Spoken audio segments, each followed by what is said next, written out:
Zaheer creations کے معزز دوستوں، تو حاضر ہیں ایک نئی اور بہت ہی خوبصورت ویڈیو کے ساتھ۔ لاسٹ 24 آورز ہٹلر 30 اپریل 1945 3:30 بجے 60 لاکھ سے بھی زیادہ یہودیوں کو مارنے والا ایڈولف ہٹلر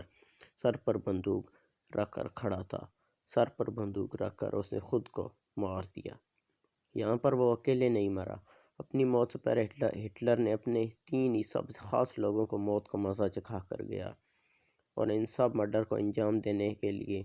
پلاننگ ہوئی تھی۔ ہٹلر کی موت کے لگ بھگ 24 گھنٹے پہلے 29 اپریل 1945 کے دوپہر 3 بجے ہٹلر اپنی ہی مضبوط بازوؤں سے اپنے پسندیدہ ڈاگ بلونڈی کا منہ کھول کر اس کے منہ میں سینائڈ کے کیپسول، زہریلے کیپسول ڈال رہا تھا۔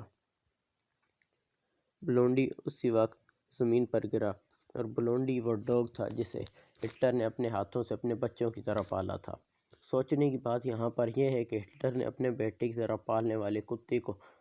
کس طرح مار سکتا ہے؟ اس کے پیچھے آخر وجہ کیا تھی؟ ہٹلر یہ قدم نہیں اٹھانا چاہتا تھا، لیکن اس نے دل پر پتھر رکھ کر یہ سب کچھ کیا، جس کے پیچھے 2 بڑی وجہ ہیں۔ سب سے پہلے تو ہٹلر اس سینائڈ کے زہر کو چانج کر رہا تھا کہ ٹھیک 24 گھنٹے بعد ہٹلر اس سینائڈ کو اس کی 15 گھنٹے پہلے والی بیوی ایوا براؤن کو کھلانے والا تھا، اور دوسری وجہ یہ تھی کہ ہٹلر نہیں چاہتا تھا کہ اس کی موت کے بعد اس کے کتے اس کی یاد میں دکھ منائیں۔ یہ رشین، جن سے ہٹلر بہت ہی جلد ہارنے والا تھا، وہ ہٹلر کی موت کے بعد اپنا غصہ ان کے کتوں پر نکالے۔ وہ اس لیے اس کے کتوں کو کوئی چھیڑے نہ یا پریشان نہ کرے، اس لیے سب سے پہلے اس نے بلونڈی اپنے کتے کی جان لی، اور وہ اسے گارڈن میں لے گیا، جہاں اس نے اس کتے کو گولی مار کر مار ڈالا۔ اس کی موت کے بعد ہٹلر نے اپنی بھیگی آنکھوں کے ساتھ اپنے کتے کو اسی گارڈن میں گاڑ دیا۔ اس نے کتے کو مارا یہ تو سمجھ میں آ گیا، لیکن اس نے اپنی بیوی ایوا براؤن کو کیوں مارا؟ اس کے پیچھے کیا راز تھا؟ کیونکہ ہٹلر کو پتہ تھا کہ اس کی موت قریب ہے، تو پھر اس نے صرف کچھ دن پہلے یہ شادی کیوں کی؟ چلو اگر شادی کر بھی لی تو اس نے اپنی نویلی دلہن، نئی بیوی کو زہر دے کر کیوں مار ڈالا؟ اسے سمجھنے کے لیے ہمیں ہٹلر کی موت سے کچھ گھنٹے پیچھے جانا ہوگا۔ اس کی موت کے 39 گھنٹے پہلے 29 اپریل رات کے 12 بجے، یہ اس وقت کی بات ہے جب 33 سال کی ایوا براؤن اپنے بیڈ روم میں long black dress, watch, bracelet پہن کر سجی ہوئی تھی، کیونکہ آنے والے 1 گھنٹے میں وہ اپنے 16 سال پرانے پیار سے شادی کرنے والی تھی۔ جی ہاں معزز دوستو، ایوا جب 15 سال کی تھی تب سے وہ ہٹلر کو چاہتی تھی، اور اس کی چاہت کے 2 سال بعد، یعنی اس کی 17 سال کی عمر میں ہٹلر نے اس کو ایکسیپٹ کر لیا، اور اس کے بعد انہوں نے کئی سالوں تک اپنے پیار کو دنیا کی نظروں سے چھپا کر رکھا۔ یہ بات صرف ہٹلر کے کچھ قریبی آفیسر ہی جانتے تھے کہ ایوا اور ہٹلر ایک دوسرے سے پیار کرتے ہیں۔ جن کے 2 الگ الگ بیڈ روم تو تھے، پر ان دونوں بیڈ رومز کے اندر کو 2 باتھ روم ایک دوسرے سے کنیکٹڈ تھے۔ وہی جگہ جہاں شام ہوتی اکثر ہٹلر چائے کی چسکیاں اور کچھ گپ شپ کرنے کے لیے ایوا کے روم میں جایا کرتا تھا، اور ہٹلر کافی دفعہ پریشان بھی ہوتا تھا، جیسا کہ جب ایوا کسی سپورٹس میں پارٹیسپیٹ کرتی تھی اور گھر پہنچنے میں لیٹ ہو جاتی تھی تو ہٹلر پریشان ہو جاتا تھا۔ یہ اس وقت کی بات ہے جب ہٹلر جنگ کے دوران روزانہ ایوا کو کال کرتا تھا اور اس کی خیریت معلوم کرتا تھا۔ وہ آپس میں بہت پیار کرتے تھے، لیکن پبلک کے سامنے انہوں نے کبھی بھی شادی نہیں کی، اور اس کے پیچھے کی وجہ یہ مانی جاتی ہے کہ ہٹلر کو ہمیشہ لگتا تھا کہ وہ اپنی وائف کو کبھی اتنا وقت نہیں دے پائے گا، اور ساتھ ہی ساتھ وہ کبھی اسے بچہ بھی نہیں دے پائے گا، کیونکہ ہٹلر بچہ پیدا کرنے کے قابل نہیں تھا۔ وہ اس لیے کہ وہ ڈرگز پیتا تھا، کیونکہ ڈرگز کی وجہ سے اس کا لیٹ وزن کم ہو چکا تھا، جس کی وجہ سے وہ بچہ پیدا نہیں کر سکتا تھا۔ یعنی یہاں پر ایک بات تو بالکل واضح کہ ہٹلر اور ایوا براؤن آپس میں کافی کلوز تھے۔ ہٹلر کو ایسا کیوں لگتا تھا کہ وہ اپنی وائف کو اتنا وقت نہیں دے پائے گا؟ ہٹلر کو ایسا لگتا تھا کہ وہ اپنی زندگی کا وقت اسے نہیں دے پائے گا، کیونکہ بات تو یہ ہے کہ اس وقت رشین ہٹلر پر حاوی تھا، وہ کسی بھی وقت ان پر حملہ کر کے ان کو مار سکتا تھا۔ اپنے مرنے سے 39 گھنٹے پہلے، جہاں ایوا اپنے کمرے میں شادی کی تیاری کر رہی تھی، وہیں دوسری طرف ہٹلر اپنے انتخانے میں اپنی وصیت لکھ رہا تھا، جس میں کوئی جائیداد وغیرہ تو نہیں تھی، بلکہ ہٹلر اس بات کا خلاصہ کر رہا تھا کہ وہ اپنی بیسٹ فرینڈ ایوا سے آنے والے کچھ ہی پلوں میں شادی کرنے والا تھا، اور اگلے دن یعنی 30 اپریل کو دونوں اپنی مرضی سے مرنے والے ہیں، کیونکہ وہ رشین کے سامنے جھکنا نہیں چاہتے تھے۔ اور ہٹلر کی وصیت میں یہ بھی لکھا ہوا تھا کہ موت کے بعد ان کی باڈی جسم کو جلا دیا جائے، تاکہ کوئی بھی ان کے جسم کو نہ چھو پائے اور نہ ہی کوئی نقصان پہنچا پائے۔ اور یہ بہت بڑا فیصلہ تھا، اور یہ اتنا بڑا فیصلہ صرف ہٹلر کے اکیلے کا نہیں تھا، بلکہ اس نے ایوا کے ساتھ 29 اپریل تقریباً 2 بجے لنچ کرتے ہوئے یہ فیصلہ لیا تھا۔ جب ہٹلر، ایوا اور اس کے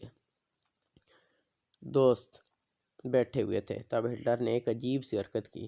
جس نے اس کو سیکرٹری کو بھی ہلا کر رکھ دیا۔ دراصل جو اس کے ساتھ کھانا کھانے بیٹھے تھے وہ کھانے کے بعد کبھی بھی سیریس ٹاپک پر بات نہیں کرتے تھے، یہ ہٹلر کا اصول تھا، پر اس دن ہٹلر نے خود ہی اس رول کو توڑ ڈالا اور سیریس بات چھیڑ دی۔ کھاتے کھاتے ہٹلر نے یہ ظاہر کیا کہ اب اس کی ہار قریب سے اسے دکھ رہی ہے، اور وہ ہار اس تک پہنچے وہ ایوا کے ساتھ مرنا چاہتا ہے، اور اسی دوران ہٹلر نے کہا کہ وہ گن شوٹ سے مرنا چاہتا ہے، کیونکہ اس سے درد کم، جس سے چند سیکنڈ میں موت ہو جاتی ہے۔ یہ کہتے ہی ایوا نے اس کی بات کو روکتے ہوئے کہا کہ وہ مرنے کے بعد بھی خوبصورت دکھنا چاہتی ہے، نہ کہ خون سے لت پت لاش بننا چاہتی ہے، اور اسی لیے وہ مرنے کے لیے سینائڈ کیپسول کو چنے گی۔ اور وصیت کے پہلے پوائنٹ پر عمل کرتے ہوئے رات کے 1 بجے ہٹلر نے ایوا سے شادی کر لی۔ شادی کے بعد ہٹلر نے ایوا کو رات 2:30 بجے دارو یعنی شراب کی پارٹی رکھی، جس میں ہٹلر نے اپنے سیکرٹری، اپنے دوستوں سب کو بلایا۔ بہت شراب پینے کے بعد ایک بار پھر اس نے ایوا کے پیار کو جتایا اور اس نے بتایا کہ وہ دونوں اکٹھے مرنا چاہتے ہیں۔ اس رات انہوں نے ایک اور پلان بنایا، وہ یہ کہ ایک گن اور ایک سینائڈ کیپسول کے بدلے 2 پسٹل، 2 گنز اور 2 کیپسول لے کر جائیں گے۔ اگر ایک پسٹل جام ہو گئی یا اگر ایک کیپسول نے کام نہ کیا تو دوسرا آپشن بی بھی ہمارے پاس ہونا چاہیے تاکہ دونوں ایک ساتھ مریں۔ پارٹی رات 4 بجے تک چلی، جس کے بعد ہٹلر اور ایوا نشے میں اپنے کمرے میں گئے اور زندگی میں پہلی بار دو الگ الگ کمرے میں نہیں بلکہ ایک ہی کمرے میں ایک ساتھ گئے، کیونکہ وہ دونوں جانتے تھے کہ یہ ان کی زندگی کی آخری رات ہے جہاں پر وہ ایک دوسرے کے ساتھ وقت گزارنا چاہتے تھے۔ صبح 6 بجے تک، کیونکہ 30 اپریل 6 بجے ہٹلر کو خبر ملی کہ رشین سولجر ریسٹیگ تک پہنچ گئے اور انہوں نے ریسٹیگ کو اپنے قبضے میں لے لیا ہے۔ یہ سن کر ہٹلر کو اپنی موت اور اپنی ہار اور قریب سے نظر آنے لگی، پر اس وقت وہ ایک امید بنا کر اس امید پر قائم تھا کہ شاید ریسٹیگ کے بعد رشین واپس لوٹ جائیں گے، بٹ اگلے آدھے گھنٹے میں اس کی یہ امید بھی ختم ہو گئی جب برلن کے کمانڈر نے ریڈیو کے ذریعے ہٹلر کو کہا کہ رشین اور تیزی سے آگے آ رہے ہیں، اور جب دوپہر کے 12:30 بجے ہٹلر کو اس بات کی خبر ملی کہ وہ جس تہخانے میں چھپا ہوا تھا اس کے باہر شدید جنگ کی بری حالت ہے، تو یہ سن کر ہٹلر بالکل سن اور برف سا بن گیا اور بالکل خاموش ہو گیا، بالکل کوئی بات نہیں کی کہ جب اس نے منہ کھولا تو اس نے ایک ہی لائن بولی، وہ یہ بولی کہ وہ کسی میوزیم کا حصہ نہیں بننا چاہتا، اس لیے رشین کے آنے سے پہلے ہی اسے اپنی جان کو الوداع کہنا پڑے گا۔ یہ سن کر فوراً ہی اس کے سیکرٹری اور سولجر سے کہا کہ وہ وقت ضائع نہ کرتے ہوئے ہٹلر اور ایوا کو جلا دے، اور جب ہٹلر 12:45 پر اپنے سولجر کو آخری بار الوداع کہنے آیا تو تب ہٹلر نے اپنے سبھی سولجرز کو ہاتھ ملاتے ہوئے تھینکس کہا، اور اسی دوران جب ہٹلر کی نرس نے اسے کہا my fuhrer have faith in the final victory, lead us and we will follow you, Hitler نے بس اتنا کہا کہ وہ چاہے گا کہ اس کی موت کے بعد وہ بھی خودکشی کر لے تاکہ رشین اس کو کبھی کہیں پریشان نہ کریں۔ یہ کہتے ہی وہ پھر سے خاموش ہو گیا، اتنا خاموش کہ اس کی موت تک اس کے منہ سے کوئی لفظ نہیں نکلا، اور اس نے آخری لنچ کیا اور اس بار اس نے اکیلے ہی کھانا کھایا، اس کے ساتھ کسی نے بھی کھانا نہیں کھایا۔ لیکن جب ایوا کی موت کا وقت آیا تو اس نے سجنا شروع کر دیا، کیونکہ ایوا کی خواہش تھی کہ جب وہ مرے تو وہ خوبصورت لگ رہی ہو، جب ہٹلر خاموش ہو کر لنچ کر رہا تھا تو دوسری طرف ایوا نے اپنے لیے black long dress, watch, bracelet اور تیاریاں کرنا شروع کر دیں، اور اس کے بعد تھوڑا وقت گزرا اور وہ وقت آ ہی گیا جب دونوں اپنی زندگی کی آخری سانس لینے والے تھے۔ The final death line, the final death time. دوپہر کے 3:30 بجے ایوا اور ہٹلر اکٹھے کمرے میں جاتے ہیں، جس کے بعد روم کے باہر کھڑے تمام سولجر کو ایک گن شوٹ سنائی دی۔ روم کے باہر کھڑے سبھی سولجر